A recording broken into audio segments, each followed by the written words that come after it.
Hello and welcome. आज हम पढ़ने वाले हैं तुम्हारे फास्ट फ्लाइट बुक का चैप्टर नंबर 3, जिसका नाम है टू स्टोरीज अबाउट फ्लाइंग। इस वीडियो में हम इसका पार्ट 1 यानी कि his fast flight by Liam O'Flaherty को कवर करने वाले हैं। तो ये कहानी एक नन्हे से सीगुल की। समुद्र की उफनती लहरों पर एक ऊंची सी चट्टान पर यह नन्हा सा सीगल अकेला खड़ा था। उसके दो भाई और बहन कल ही उड़कर दूर आसमान में चले गए थे, लेकिन वो वहीं खड़ा रह गया था क्योंकि उसे उड़ने से डर लगता था। जब भी वो चट्टान के किनारे तक जाकर अपनी पंख को फैलाता, नीचे फैला हुआ नीला समुद्र उसे डराता था। उसे लगता था अगर मैं गिर गया तो क्या मेरे पंख मुझे संभाल पाएंगे, और बस इसी डर से वो पीछे लौट जाता था, अपनी छोटी सी सुरक्षित जगह में जाकर छिप जाता था। एक पूरा दिन बीत चुका था। अब तक उसके माता पिता भाई बहन उसे उड़ने के लिए बुलाते रहे, डांटते रहे, यहाँ तक उससे ये भी कहा कि अगर तुम उड़ोगे नहीं तो यहीं भूखे रह जाओगे। लेकिन उसके कदम जैसे थम गए थे। डर उसके दिल पर ताला लगाकर बैठा था। दूसरी तरफ उसका परिवार खुशी खुशी समुद्र के ऊपर उड़ रहा था, मछलियां पकड़ रहा था, एक दूसरे को उड़ना सिखा रहा था। वो सब देख रहा था। उसके भीतर भूख के साथ साथ एक जलन भी उठ रही थी। और फिर अगली सुबह सूरज चट्टान पर तेजी से चमक रहा था। वो भूख से कमजोर हो चुका था। वो धीरे धीरे चट्टान के किनारे आया, एक आंख बंद कर ली, फिर दूसरी भी, जैसे सोने का नाटक कर रहा हो। लेकिन किसी ने उस पर ध्यान ही नहीं दिया। उसने परिवार की तरफ देखा। दोनों भाई और बहन सो रहे थे। पिता अपने पंख संवार रहे थे। केवल उसकी माँ ही उसे देख रही थी।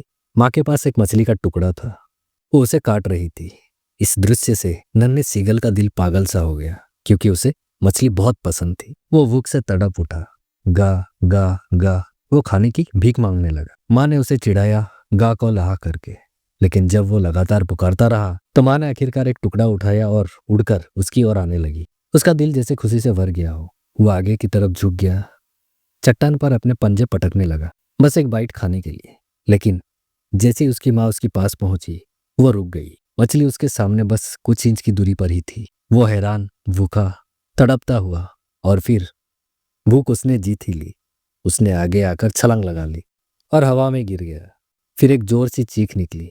वो नीचे गिर रहा था, समुद्र की ओर, अपने सबसे बड़े डर की तरफ। उसका दिल जैसे रुक सा गया हो। लेकिन केवल कुछ पल के बाद एक चमत्कार सा हुआ। हवा उसके पंखों से टकराई। उसके पंख अपने आप फैल गए।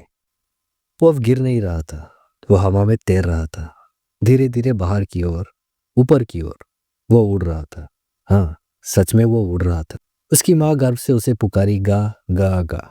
पिता ने आकाश से आवाज लगाई। भाई और बहन उसके चारों ओर उड़ने लगे, कूदने लगे और गोते लगाने लगे। नन्हा सीगल खुशी से पागल हो गया था। ये उसके जीवन की पहली जीत थी। उसका पहला डर उसकी उड़ान में टूट चुका था। अब वह समुद्र के ऊपर था। नीचे हरी सी चमकती लहरें उससे खेल रही थी। परिवार नीचे उसे पुकार रहा था। वो उतरा, समुद्र पर खड़ा होना चाहा, लेकिन उसके पैरों ने समुद्र के अंदर डुबकी लगा ली। वो फिर डर सा गया, क्या मैं डूब जाऊंगा? लेकिन वो डूबा नहीं। पानी ने उसे थाम लिया था। वो अब पानी में सुरक्षित तैर रहा था। परिवार ने खुशी से चिल्लाते हुए उसके लिए मछली के टुकड़े लाए। आज वो भूखा नहीं था। आज वो डर के ऊपर उड़ चुका था। आज उसने अपनी जिंदगी की पहली उड़ान भर ली थी।